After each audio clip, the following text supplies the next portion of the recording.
कुछ समय पहले की बात है। आरोही अपने माता पिता के साथ खुशी खुशी दिल्ली शहर में रहा करती थी। गर्मियों की छुट्टी थी, इसलिए आरोही अपने माता पिता के साथ गांव घूमने अपने चाचा चाची के घर रामपुर जा रही थी। आरोही बहुत ज्यादा खुश थी और पूरे रास्ते अपने माता पिता से बातें कर रही थी। मम्मी पापा, कितने दिन बाद हम गांव घूमने जा रहे हैं। मैं तो वहाँ जाकर बहुत एंजॉय करूँगी, भाग जाऊंगी, वहाँ पर आम खाऊंगी, लीची खाऊंगी, सुबह सवेरे उठूंगी, चिड़ियों की आवाज सुनूंगी, अच्छा मौसम देखूंगी। गांव में कितना ज्यादा मजा आता है, थोड़े से दिन कब बीत जाते हैं पता ही नहीं चलता। हाँ आरोही बेटा, तुम बिल्कुल ठीक कह रही हो। गांव में बहुत ज्यादा मजा आता है और तुम वहाँ जाकर बहुत एंजॉय करना। तुम खुश तो हम भी खुश। तुम्हारी खुशी के लिए ही तो गांव जा रहे हैं, वरना तुम तो जानती हो तुम्हारे पापा को बिल्कुल भी टाइम नहीं था। इस तरह हंसी खुशी पूरा परिवार गांव की ओर बढ़ रहा था, लेकिन किसको क्या पता था कि आगे उनके साथ क्या होने वाला है, क्या दुर्घटना घटने वाली है। इस हंसते खेलते परिवार को किसकी नजर लगने वाली है। कुछ ही समय बाद एक हादसा होता है, जिस कार में आरोही जा रही थी अपने माता पिता के साथ, उस कार का एक्सीडेंट हो जाता है और उस एक्सीडेंट में आरोही के माता पिता की तुरंत ही मृत्यु हो जाती है। आरोही को कुछ चोटें आती हैं और जब इस बात की खबर आरोही के चाचा किशोर दास को लगती है तो वह तुरंत हादसे वाली जगह पर पहुंचते हैं और आरोही को दिलासा देते हैं। आरोही का रो रो कर बुरा हाल था। चाचा जी, ये हमारी खुशियों को किसकी नजर लग गई? अभी थोड़ी देर पहले हम कितने ज्यादा खुश थे, मम्मी पापा मुझसे बातें कर रहे थे, लेकिन अचानक ये हादसा हो गया और मम्मी पापा मुझे हमेशा हमेशा के लिए छोड़ के चले गए। अब मैं क्या करूँगी, किसके सहारे रहूँगी? चाचा जी, ये क्या हो गया? ऐसा नहीं होना चाहिए था। काश मैं भी मम्मी पापा के साथ उनके साथ चली जाती तो अच्छा रहता। अब मैं मम्मी पापा के बिना कैसे रहूंगी? आरोही बेटा, मैं तुम्हारी मम्मी पापा की कमी तो पूरी नहीं कर सकता, लेकिन मैं पूरी कोशिश करूंगा कि तुम्हें कोई परेशानी ना हो। आज से तुम हमारे साथ हमारे घर में रहोगी, ठीक है बेटा? इस तरह आरोही के चाचा आरोही को दिलासा देते हैं, लेकिन दूर खड़ी आरोही की चाची महिमा वह आग बबूला हो रही थी। कुछ समय बाद आरोही के माता पिता का दाह संस्कार हो जाता है। घर जाने के बाद महिमा अपने पति से कहती है, देखो जी, आपने इस मनहूस की जिम्मेदारी उठाने का फैसला तो कर लिया है, लेकिन मैं आपसे पहले ही कह देती हूँ कि अगर ये हमारे साथ रहेगी हमारे घर में, तो जैसा मैं कहूँगी वैसा ही करना पड़ेगा, वरना इस मनहूस का हमारे घर में कोई ठिकाना नहीं है। कह दीजिए चली जाएगी शहर और वहीं रह लेगी। हमने कोई ठेका नहीं लिया इस अनाथ का पालन पोषण करने का। हमारे भी अपने बच्चे हैं, उनका भी पालन पोषण करना है। पैसे पेड़ पे तो नहीं लग रहे हैं। अरे भाग्यवान, तू कैसी बातें कर रही है? अभी तो बेचारी ने अपने माता पिता को खोया है और तू कैसी बातें कर रही है? इस मनहूस को आए भी 1 घंटा नहीं हुआ और अभी से आपने इस मनहूस की साइड लेनी शुरू कर दी। मुझे सब दिखाई दे रहा है कि आपको तो बस अपनी भतीजी ही प्यारी है। देखो जी, मैं आपसे एक बार फिर कह रही हूँ, अगर आपने इसकी साइड ली और मेरे काम में दखल अंदाजी की तो मैं अपने बच्चों को लेकर मई के चली जाऊंगी और कभी वापस नहीं आऊंगी। चाहे कितना भी बुलाते रहना, मेरे पैर भी पड़ जाना, लेकिन मैं वापस नहीं आऊंगी। ये मेरी आखिरी वार्निंग है, इसे अच्छी तरह समझ लीजिए। आहिस्ता आहिस्ता चाचा और चाची में झगड़ा बढ़ जाता है। यह देखकर आरोही को बहुत दुख होता है। तभी आरोही अपनी चाची से कहती है, चाची जी, आप चाचा जी से झगड़ा मत कीजिए और आपको कहीं जाने की कोई जरूरत नहीं है। आप जैसा कहेंगी मैं वैसा ही करूँगी। और चाचा जी प्लीज, आप भी मेरी वजह से झगड़ा मत कीजिए। मुझे बिल्कुल भी अच्छा नहीं लग रहा कि मेरी वजह से आप दोनों लड़ रहे हैं। चाची जी, मुझे क्या करना होगा बता दीजिए। अभी भी तो आया और पहाड़ के नीचे। चल जल्दी से घर की सफाई कर और उसके बाद बर्तन भी साफ करने हैं। और हाँ, कपड़े मत भूल जाना, बहुत सारे कपड़े गंदे पड़े हैं, वो भी धुलने हैं। और ये क्या ड्रामा दिखा रही है, आंसू दिखा रही है? मैं तेरे इन आंसू से डरने वाली नहीं हूँ। चल जल्दी से काम पर लग जा और उसके बाद तुझे तेरे हिस्से का खाना मिल जाएगा, मनहूस। बेचारी आरोही, अभी वह अपने माता पिता के गम से बाहर भी नहीं निकली थी कि उसे अपनी चाची का अत्याचार सहना भी पड़ता है। आरोही ने आज से पहले कभी काम नहीं किया था। वह तो बस पढ़ाई करती थी और अपने दोस्तों के साथ खेलती थी, कूदती थी। लेकिन माँ पिता की मृत्यु के बाद उसे अब ये सब काम भी करने पड़ते हैं। वह बहुत मुश्किल से घर की सफाई करती है और उसके बाद बर्तन साफ करती है, और जैसे ही कपड़े धोने के लिए जाती है तब पानी नहीं होता। तभी वह अपनी चाची के पास जाती है और कहती है, चाची जी, मटके में थोड़ा पानी था, उससे मैंने बर्तन तो साफ कर दिए, लेकिन मुझे और पानी नजर नहीं आ रहा। कपड़े कैसे धोऊं समझ में नहीं आ रहा। हाँ मनहूस, मुझे पता है कि पानी नहीं है, और हमारे घर में पानी तुम्हारे घर की तरह नहीं आता। जैसे शहर में टोटी लगी होती है, हमारे यहाँ पर नदी पर जाकर पानी भर के लेकर आना होता है और उससे काम करते हैं, और कपड़े हम नदी पर जाकर धोते हैं। इससे सारे गंदे कपड़े उठा, नदी पर जा और उन्हें धो के लेकर आ, और कहीं पर भी दाग धब्बा नहीं होना चाहिए, साफ सुथरे होने चाहिए। समझ रही है ना? तभी तुझे खाने के लिए मिलेगा, वरना सोच ले रोटी का एक निवाला नहीं मिलने वाला। आरोही रोते हुए सभी गंदे कपड़े उठाती है और नदी पर धोने चली जाती है, और वहां जाकर बहुत मुश्किलों से उन कपड़ों को धोती है और रोती रहती है। और उसके बाद घर आ जाती है। महिमा अपने पति और अपने बच्चों के साथ खाना खा रही थी और दूर खड़ी आरोही देख रही थी। तभी महिमा का छोटा बेटा राहुल आरोही से कहता है, दीदी दीदी, आप दूर क्यों खड़ी हैं? सुबह से आप बस काम ही कर रही हैं, कुछ खाया भी नहीं है। आ जाइए, हमारे साथ बैठकर खाना खाइए।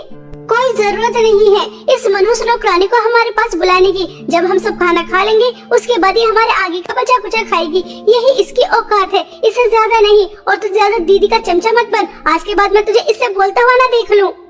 ऐसा कहकर महिमा अपने बेटे को चुप कर देती है, और उसके बाद सभी खाना खाकर चले जाते हैं, और बेचारी आरोही उनके आगे का बचा कुचा खाती है और अपने माता पिता को याद कर बहुत रोती है। ऐसे ही रोज रोज आरोही के ऊपर अत्याचार हो रहे थे, और हमेशा की तरह आज भी आरोही नदी के पास कपड़े धो रही थी कि तभी महिमा की एक ब्रांडेड साड़ी नदी में बहकर दूर चली जाती है, जिसे देखकर आरोही बहुत ज्यादा रोती है। अरे नहीं नहीं, यह क्या अनर्थ हो गया।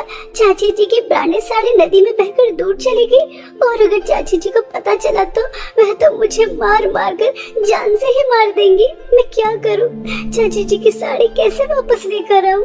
ऐसा सोचकर आरोही बहुत रो रही थी, और वह दोपहर से शाम तक बैठी रहती है, क्योंकि उसे बहुत अच्छी तरह से पता था कि अगर वह घर जाएगी तो उसकी बहुत ज्यादा पिटाई होगी। लेकिन और वह कर भी क्या सकती थी, उसे घर भी जाना था।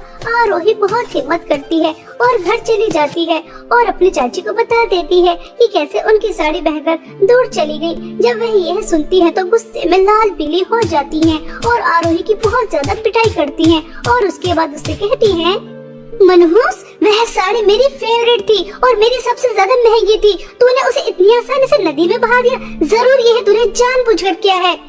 नहीं नहीं चाची जी, मैंने जानबूझकर नहीं किया। मैं तो सभी कपड़े धोकर घर वापस आ रही थी, लेकिन तभी बहुत तेज हवा चली और आपकी साड़ी उड़कर नदी में गिर गई। मैंने उसे निकालने की बहुत कोशिश की, लेकिन वह बहुत दूर जा चुकी थी। आप मेरी बात का भरोसा कीजिए, मैंने ये सब कुछ जानबूझकर नहीं किया।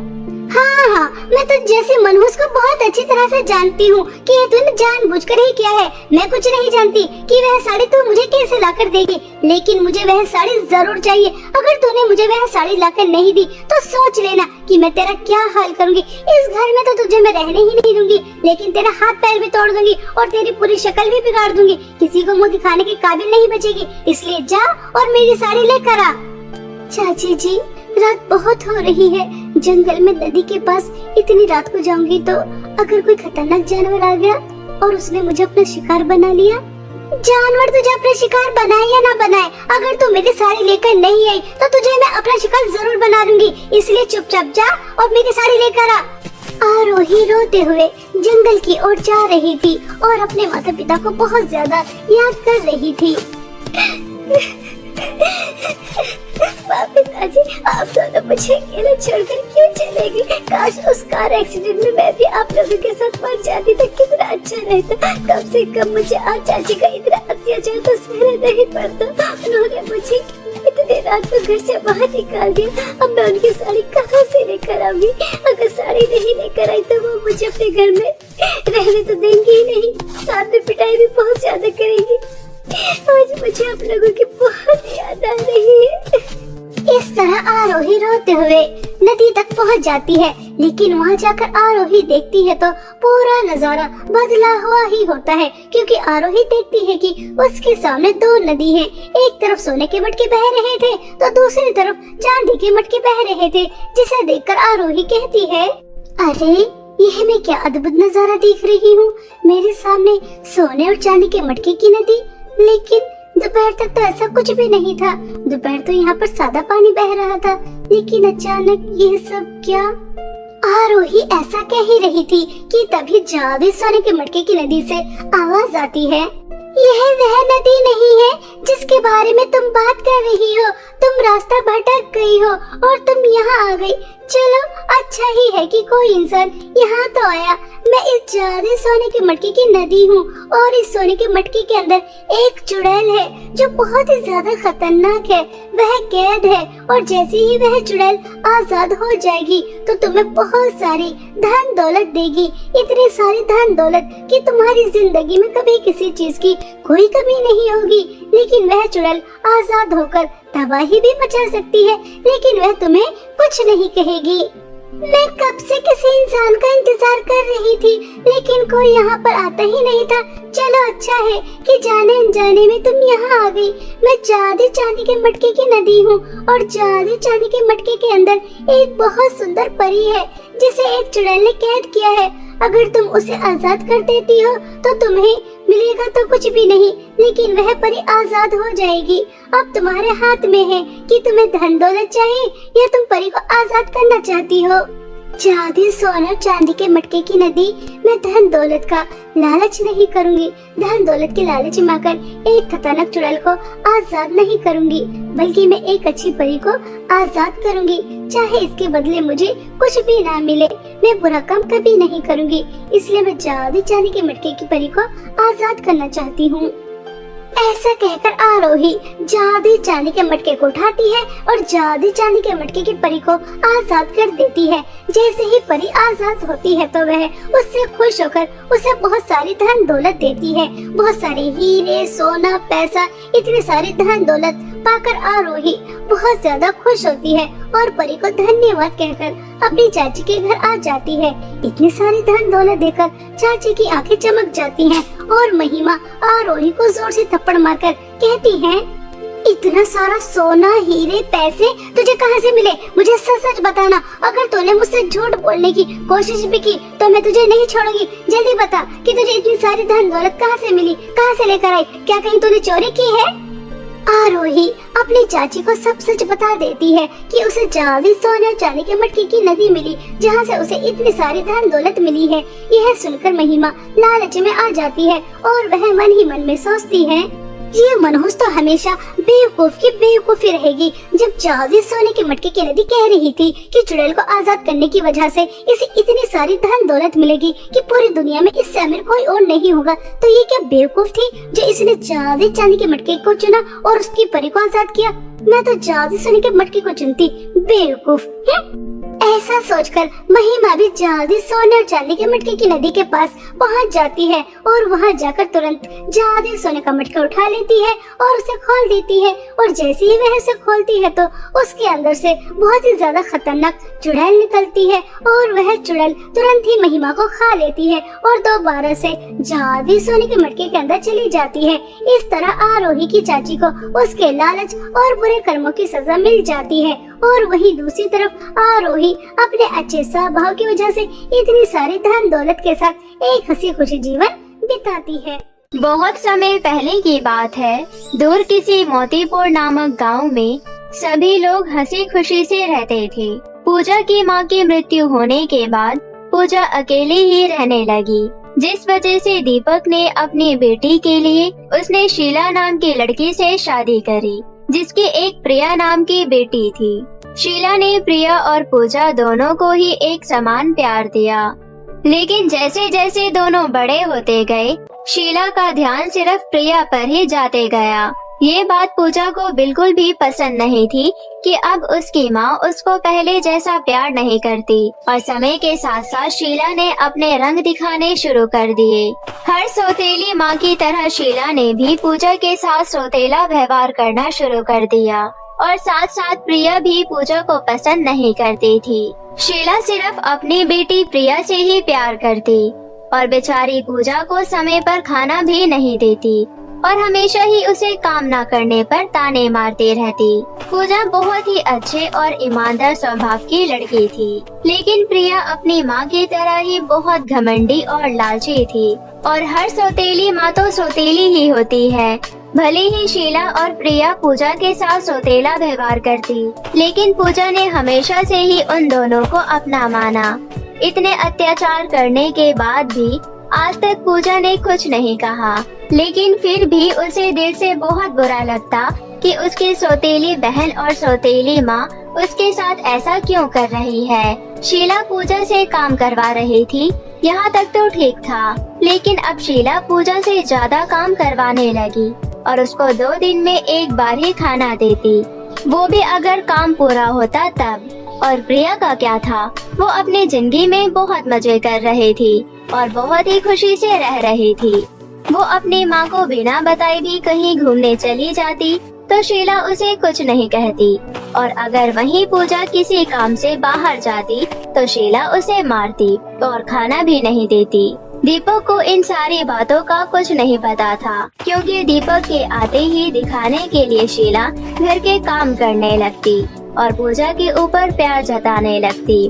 पूजा डर से कुछ नहीं बताती थी, क्योंकि शीला ने उसे धमका रखा था। अब वो यही सोचती थी कि इससे अच्छे तो वो अकेली ही रहती, क्योंकि उसकी सौतेली माँ के आने से उसके ऊपर बस अत्याचार ही हो रहा था। जब भी दीपक आता तो पूजा चाहती कि वो सारी बातें अपने पिता को बता दे, लेकिन फिर उसे अपनी माँ की बात याद आती है कि शीला ने कह रखा था कि अपने पिता को ये सारी बातें नहीं बताना, वरना वो उसकी बहुत पिटाई करेगी। और यही सोचकर पूजा ने अभी तक अपने पिता को कुछ नहीं बताया। पूजा एक समय पर ही खुश रहती, वो रात के समय जब उसके पिता आ जाते, वो थोड़ा समय अपने पिता के साथ बिताती और खुशी खुशी रात में सो जाती, वरना पूरे दिन वो उदास ही रहती। काम करते करते वो बहुत थक जाती, लेकिन शीला या प्रिया को इन सारी बातों से कोई फर्क नहीं पड़ता था। शीला तो बस यही चाहती थी कि उसके घर का काम होते रहे।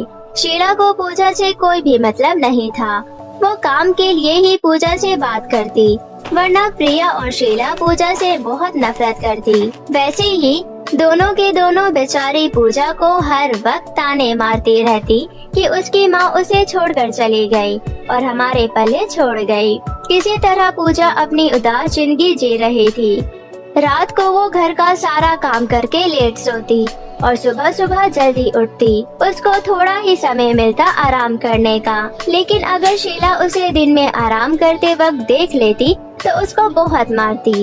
एक दिन पूजा आराम से बैठकर खाना खा रही होती है, तभी शीला आती है और कहती है, अच्छा जी, तो ये महारानी आराम से बैठकर खाना खा रही है, शायद इसको मेरी आवाज सुनाई नहीं दे रही। क्यों रे करमचली, इतने देर से आवाज लगा रही हूँ, सुनाई नहीं देता? माँ, मैं बस खाना खा रही थी, मुझे थोड़ी ज्यादा भूख लगी थी, इसलिए मैंने सोचा कि पहले खाना खा लेती हूँ, फिर घर के काम कर लूंगी। हाँ, अब तो तुझ घर की नौकरानी है, ज्यादा महारानी बनने की कोशिश मत कर, जा कामों में लग जा। हाँ माँ, थोड़ा सा ही खाना बचा है, खा लेती हूँ, फिर कर दूंगी। अच्छा, तो अब तेरी तो जबान निकल आई है, कुछ दिनों से तू मेरे को जवाब देने लगी है। तेरी इतनी हैसियत नहीं कि तू मुझे अब उल्टा जवाब दे।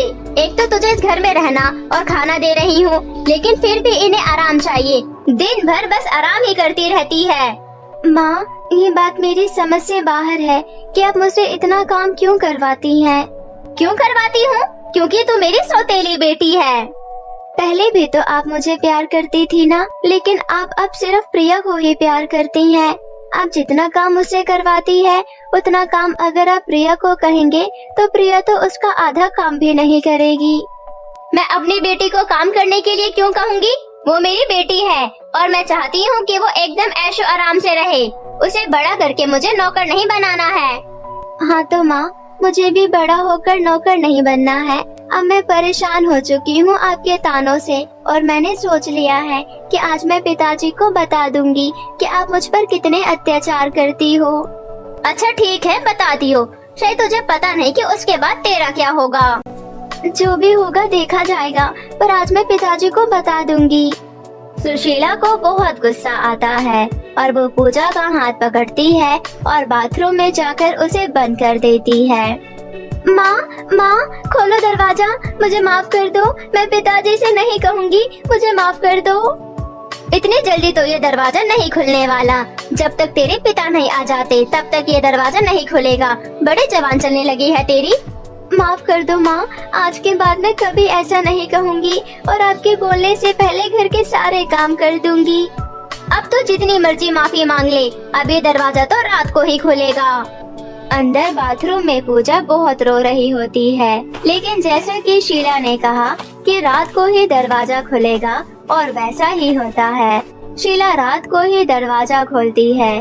फिर पूजा शीला से माफी मांगती है। ये दिन शायद तुझे याद रहेगा और मुझसे जबान लड़ाने से पहले ये दिन एक बार याद कर लियो। ऐसे ही किसी तरह पूजा की जिंदगी बीत रही थी। एक दिन शीला पूजा को दूसरे गांव से अपने लिए चूड़ियां लाने को कहती है। अरे पूजा, दूसरे गांव में जाकर मेरे लिए चूड़ियां लानी है तुझे। लेकिन माँ, चूड़ियां तो यहाँ पर भी मिल जाएगी। मैंने बोला ना तुझे उसी गांव से चूड़ियां लानी है। मैं हर बार उसी गांव से चूड़ियां लाती हूँ, वहाँ पर चूड़ियां बहुत अच्छी मिलती है। माँ, हर बार आप जाती हैं तो इस बार भी आप चले जाइए, क्योंकि मैं अकेले इतनी दूर कैसे जाऊंगी। कैसे जाएगी का क्या मतलब है? इतना भी दूर नहीं है वो गांव, बीच में एक जंगल पड़ता है, चली जाइयो। पूजा ने अपनी माँ को ज्यादा बातें नहीं बोली और वो उदास मन से ही दूसरे गांव की तरफ निकल पड़ी। जैसा कि शीला ने कहा था कि बीच में एक जंगल पड़ता है, वैसे ही गांव के बीच में एक जंगल पड़ता था। जब पूजा जंगल में पहुंची तो उसे थोड़ी भूख लगने लगी और वो जंगल में आकर फल ढूंढने लगी। थोड़ी दूरी पर जाने के बाद उसे एक फल का पेड़ दिखाई दिया। उसने फल तोड़े और वो थोड़ी देर बैठकर खाने लगी और जब वो आगे गई तो उसे वहाँ पर एक गुफा दिखाई दिया और गुफा के अंदर 2 रास्ते थे। तभी वहाँ पर एक जादूगरनी प्रकट हुई। गुफा के अंदर जादुई 2 रास्ते हैं, एक अच्छाई का है और एक बुराई का। अच्छाई के रास्ते पर तुम्हें बहुत सारा ज्ञान और शक्तियाँ मिलेगी, लेकिन बुरे रास्ते पर तुम्हें बहुत सारा पैसा धन मिलेगा।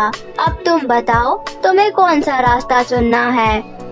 मैं अच्छाई के रास्ते पर जाना चाहती हूँ। माँ ने मुझे हमेशा सिखाया है कि ज्ञान से बढ़कर कोई चीज नहीं होती। पैसा तो आता रहेगा, लेकिन ज्ञान से बढ़कर कोई चीज नहीं। मैं अच्छाई के रास्ते पर जाऊंगी। ठीक है, तुम अच्छाई के रास्ते पर चली जाओ। और फिर पूजा अच्छाई के रास्ते पर चली जाती है। अच्छाई के रास्ते पर जाते ही उसे एक बूढ़े बाबा दिखते हैं। उन्हें बहुत प्यास लग रही होती है। बाबा जी, क्या हुआ? आपको कुछ चाहिए? बेटी, मुझे बहुत तेज प्यास लगी है, मुझे पानी पिला दो। फिर पूजा अपने चारों तरफ देखती है। थोड़ी दूर जाने के बाद उसे एक नदी दिखती है। वो नदी में से पानी लाती है और उन बूढ़े बाबा को पिला देती है। बूढ़े बाबा खुश हो जाते हैं और पूजा का धन्यवाद करते हैं। फिर पूजा और आगे जाती है। तब एक छोटा बच्चा दिखता है जिसकी बॉल पेड़ में फंसी हुई थी। दीदी, मेरी बॉल पेड़ में फंस गई, उतार दोगी क्या? हाँ, मैं अभी तुम्हारी बॉल पेड़ से उतार देती हूँ। फिर पूजा उस छोटे बच्चे की बॉल पेड़ से उतार देती है। वो छोटा बच्चा भी पूजा को थैंक यू बोलकर फिर से खेलने लगती है। पूजा भी और आगे जाती है। तभी उसे एक परी दिखती है और वो कहती है, तुमने अच्छाई का रास्ता चुनकर बहुत अच्छा किया। तुम दिल की बहुत अच्छी हो और तुमने सभी की मदद की। उन बूढ़े बाबा को पानी पिलाया और उस छोटे बच्चे की बॉल उतार दी। और जैसा कि तुम्हें एक जादूगरनी ने बताया कि तुम्हें बहुत सारी ज्ञान की बातें और शक्तियाँ मिलेगी, मैं ही तुम्हें ज्ञान और शक्तियाँ दूंगी। जिसके बाद परी पूजा को बहुत सारी ज्ञान की बातें और कुछ शक्तियाँ भी देती है। फिर पूजा खुशी खुशी गुफा से बाहर आ जाती है। उसके चेहरे पर एक अलग ही चमक थी और वो बहुत खुश थी। वो सोचती है कि अभी तो उसे चूड़ियाँ लानी है। अरे, अभी तो मुझे चूड़ियाँ भी लानी है और शाम होने को आई, बहुत टाइम लग जाएगा। कोई बात नहीं, जल्दी से चली जाती हूँ। पूजा के इतना कहते ही उसके सामने चूड़ियाँ आ जाती है। फिर उसे याद आता है कि परी ने उसे ज्ञान के साथ साथ जादुई शक्तियाँ भी दी है। वो बहुत खुश हो जाती है और जल्दी से चूड़ियाँ लेकर घर चली जाती है। पूजा के हाथों में चूड़ियाँ देख शीला उससे कहती है, अरे तू इतनी जल्दी चूड़ियाँ कहाँ से ले आई? माँ, आपने बोला था ना दूसरे गांव से चूड़ियाँ लानी है, तो मैं वहीं से लाई हूँ। अच्छा ठीक है, अब रात का खाना भी बनाना है, जाकर जल्दी बना दे। ठीक है माँ, मैं अभी खाना बना देती हूँ। फिर वो सोचती है, मेरे पास तो जादुई शक्ति है, जादुई शक्ति मेरे घर का खाना बना दो। और वो देखती है कि उसका सारा खाना बना हुआ है। वो खुश हो जाती है और ऐसे ही अब शीला जो भी कहती, पूजा तुरंत ही वो सारा काम खत्म कर देती। लेकिन शीला को ये बात समझ नहीं आ रही थी कि वो अब इतनी जल्दी काम कैसे कर देती है। और अब वो ज्यादा शीला से खाना भी नहीं मांगती, क्योंकि वो अपनी जादुई शक्तियों से ही खाना भी लाती थी और खा लेती थी। शीला को कुछ समझ नहीं आता। वो अपनी बेटी प्रिया को सारी बातें बताती है। अरे बेटी, प्रिया को कुछ दिनों से देख रही हूँ, ये लड़की घर का सारा काम कर लेती है और वो भी इतनी जल्दी। इसने आज तक इतनी जल्दी काम नहीं किया। हाँ माँ, और मैं भी देख रही हूँ इसके पास 2-3 नई फ्रॉक भी आ गई है। मुझे लगता है कुछ गड़बड़ है, हमें पता लगाना पड़ेगा। हाँ, हमें पता लगाना चाहिए कि क्या बात है। ऐसा सोचकर दोनों माँ बेटी पूजा के पास जाती हैं। फिर शीला कहती है, पूजा अब सारी बातें सच बता दे। कुछ दिनों से देख रही हूँ तो घर के सारे काम जल्दी कर लेती है और तेरे पास अच्छे कपड़े भी है। बता फिर ये सब तू कैसे करती है? फिर क्या था, भोली भाली पूजा दोनों माँ बेटी को सारी बातें बता देती है। दोनों के ही मन में लालच आ जाता है। बेटी, तूने सुना ना, तो एक काम कर, तू भी उस गुफा के पास जा और तू इसमें बुराई का रास्ता चुनियो। ये लड़की तो पागल है जो कि ज्ञान की बातें सुनकर आई है। तो बुराई के रास्ते पर जाइयो और वहाँ से बहुत सारा सोना पैसा लेकर आइयो, फिर हम जल्द ही अमीर हो जाएंगे। माँ, लालच गलत बात है। बुराई के रास्ते पर जाने के बाद ऐसा ना हो कि प्रिया के साथ कुछ बुरा हो जाए। तुझसे किसी ने तेरी राय नहीं मांगी है। मेरी बेटी बुराई के रास्ते पर ही जाएगी और देखियो वो वहाँ से बहुत सारा सोना पैसा लेकर आएगी। तेरी तरह नहीं है वो, बेवकूफ कहीं की। फिर पूजा के बताए हुए रास्ते पर प्रिया चली जाती है और जिस तरह पूजा को जादूगरनी मिली थी, उसी तरह प्रिया को भी जादूगरनी मिलती है। और जादूगरनी ने उसे अच्छाई के रास्ते पर क्या होगा और बुराई के रास्ते पर क्या होगा वो सारी बातें बताती है। और प्रिया अपनी माँ के कहने पर बुराई के रास्ते पर चली जाती है। प्रिया सीधा बुराई के रास्ते पर जाने लगती है। बुराई के रास्ते पर जाते जाते उसे एक चुड़ैल मिलती है। मुझे पता है तुम बहुत सारा पैसा और सोना लेने के लिए आई हो, लेकिन उससे पहले तुम्हें इस कॉन्ट्रैक्ट पर अपने साइन करने होंगे। प्रिया तो लालच में बिल्कुल डूबी हुई थी। वो बिना पढ़े और बिना कुछ सोचे समझे उस कागज पर साइन कर देती है। चलो, तुमने इस पेपर पर साइन कर दिए हैं, अब तुम यहाँ पर खुदाई करो, फिर तुम्हें बहुत सारा सोना मिल जाएगा। और चुड़ैल के कहने पर प्रिया वहाँ पर खुदाई करने लगती है, लेकिन बहुत खुदाई करने के बाद उसे कुछ नहीं मिलता। अरे, खुदाई करते करते तो मेरे हाथ में दर्द होने लगा। यहाँ पर कुछ है भी या नहीं, या तो मुझे पागल बना रही हो? पागल तो तुम बन चुकी हो। तुमने बिना पढ़े इस पेपर पर साइन कर दिया। इसमें लिखा था कि तुम्हें अपना एक पैर मुझे देना होगा और कॉन्ट्रैक्ट के मुताबिक अब तुम्हें मुझे एक पैर देना ही पड़ेगा। नहीं, ऐसा नहीं हो सकता। मैं तुम्हें अपना पैर नहीं दूंगी। ये सारी बातें तुम्हें मुझे पहले बतानी चाहिए थी ना। तुम लालच में इतनी खोई हुई थी कि तुमने पढ़ा ही नहीं, पर ये तो तुम्हारी गलती है, इसमें मेरी कोई गलती नहीं। प्रिया मना करती रहती है, लेकिन फिर भी चुड़ैल प्रिया का एक पैर निकालकर अपने टूटे हुए पैर लगा देती है और खुश हो जाती है। फिर प्रिया वहाँ से उदास मन से आ जाती है और जब वो घर जाती है तो उसकी माँ देखती है कि प्रिया का एक पैर नहीं है। अरे बेटी, ये कैसे हुआ? माँ, उस चुड़ैल ने मेरे एक पैर ले लिया।